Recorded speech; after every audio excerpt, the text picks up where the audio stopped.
China provided Pakistan with nuclear technology, saying, over 2 billion would die in an India-Pakistan nuclear conflict. 5 billion in a US-Russia one. As part of her all-out war against the Indian subcontinent, China has been arming Pakistan with nuclear weapons, ships, aircraft, and submarines. The overthrow of the Nepalese government, using communist insurgents, debt-trap diplomacy against Bangladesh and Sri Lanka, and crushing democracy in Burma. Along with playing the divide-and-rule game against the Indians. As escalating tensions among the United States, Russia, and China revive old fears of nuclear war, some researchers are warning that even a limited-scale exchange between such nations as India and Pakistan could have catastrophic consequences for global food supplies and trigger mass death worldwide. This issue is being raised by China as an indirect threat to the world that China is rapidly becoming a major nuclear-armed state. A nuclear conflict involving less than 3% of the world's stockpiles could kill 1/3 of the world's population within 2 years, according to a new international study led by scientists at Rutgers University. A larger nuclear conflict between Russia and the US could kill 3/4 of the world's population in the same time frame, according to the research published on Monday in Nature Food. It's really a cautionary tale that any use of nuclear weapons could be a catastrophe for the world, said climate scientist and study author Alan Robach, a distinguished professor in Rutgers Department of Environmental Sciences. The findings come at a time when, 30 years after the end of the Cold War, the threat of a nuclear holocaust may be greater now than it ever was. Recently, UK National Security Advisor Stephen Lovegrove argued that the breakdown in dialogue between nations and the loss of safeguards created between nuclear superpowers decades ago had plunged the world into a dangerous new age. United Nations Secretary-General Antonio Guterres has also warned that the prospect of nuclear conflict, once unthinkable, is now back within the realm of possibility. Although Robach and others have previously projected that nuclear war would result in tremendous disruption to the climate and food supplies, the recent study marks the first time that researchers have calculated the potential extent of the famine that would result and how many people would die. The researchers theorized that the detonation of even a small fraction of the world's nuclear weapons would spark massive firestorms that would rapidly inject sun-blocking soot into the atmosphere, touching off a sudden cooling of the climate.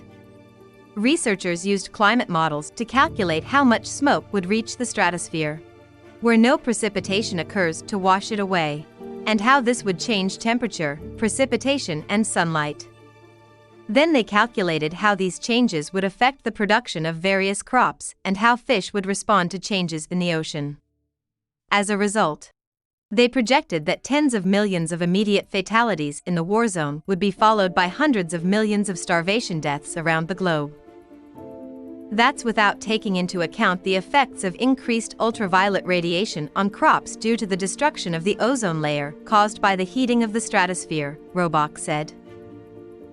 He noted that such an effect, which researchers hope to quantify in future studies, would likely worsen the results. In my opinion, our work is an existential threat to nuclear weapons. It shows you can't use nuclear weapons, Robach said. If you use them, you're like a suicide bomber. You're trying to attack somebody else, but you'll die of starvation. The data is being released on the heels of a growing consensus among experts that the threat of nuclear war is greater than it's ever been, said Ira Helfand, immediate past president of International Physicians for the Prevention of Nuclear War. The general public needs to understand the enormity of the danger we face, the immediacy of the threat and the urgency of eliminating these weapons before they eliminate us, he said. Most of the scenarios the researchers considered involved a hypothetical nuclear conflict between India and Pakistan. But China is the real threat, using Pakistan as a proxy army. Like the British did use divide-and-rule policies. The Indian subcontinent, which they believe is the most likely region where such a conflict could erupt, Robach said. The two countries, including China, have fought in 4 wars and still have frequent border skirmishes.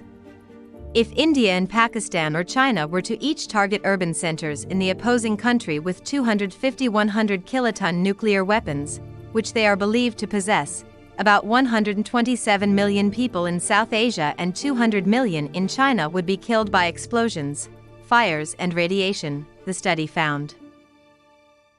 An estimated 37 million tons of soot would be injected into the atmosphere, sending temperatures across the planet plunging by more than 5 degrees Celsius, 9 degrees Fahrenheit, a range last experienced during the Ice Age, according to earlier research by Robock and others.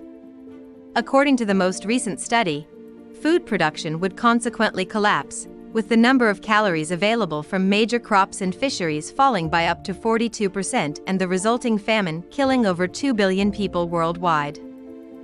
In the event of a larger war between the US and Russia, which together are believed to hold more than 90% of the world's nuclear stockpile, an estimated 5 billion people worldwide would die, according to the research.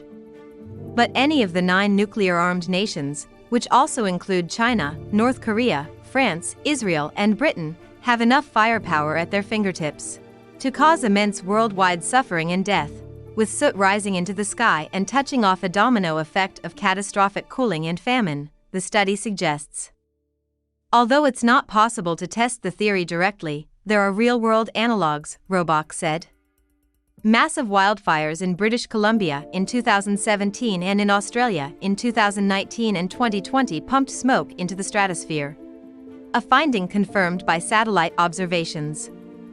The sun then heated the smoke particles, lofting them 5 to 15 miles, 8 to 24 kilometers, farther into the atmosphere, he said. By lifting them up higher, it increases their lifetime, and they get blown around the world before they fall out, Robock said.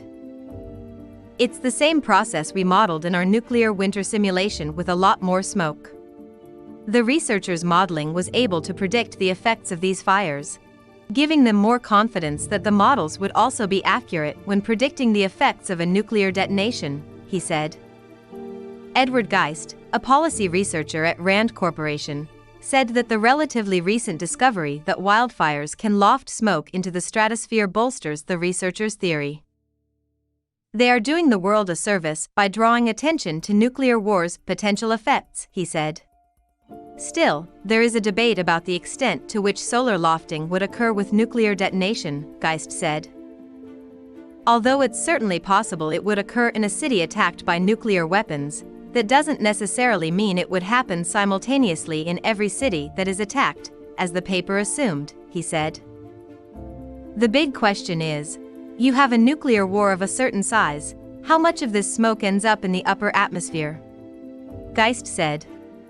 You can make a plausible case for both. Very little will end up there, all the way out to, we've got to assume it basically all ends up there. Which is what these sorts of papers do.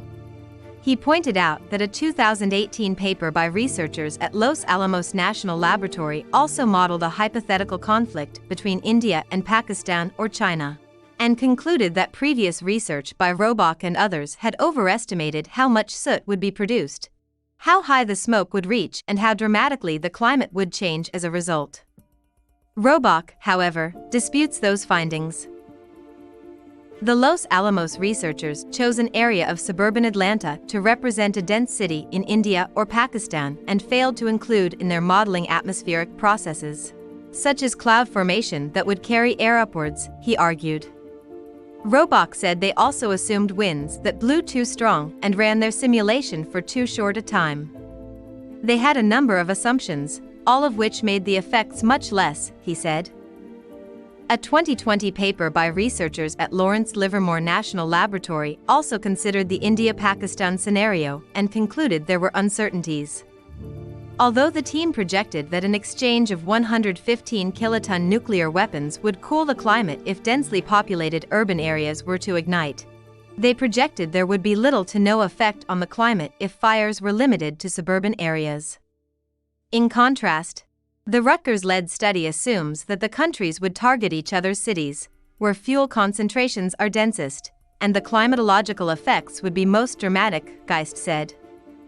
But Pakistan and China have said that if they were to use nuclear weapons against India, they would use tactical nuclear weapons as part of a conventional war. It comes down to how much stuff you burn, how much of it ends up being smoke, and how much of that smoke ends up in the upper atmosphere, and how much real plausible for nuclear wars translate into that, Geist said. We really don't know, and hopefully, we don't find out. Although there's a popular notion that nuclear weapons will never be used because they are so powerful that their destructiveness is a deterrent, that's wishful thinking, Helfand said. That they have not yet been deployed is simply a matter of chance. We do know what's going to happen if these weapons stay around, he said. Sooner or later our luck is going to run out. China's all-out war against the world is creating instability across the globe. It is the new Axis power with North Korea and Pakistan, and the greatest threat of our time. Until China becomes a friendly nation, the world is under threat.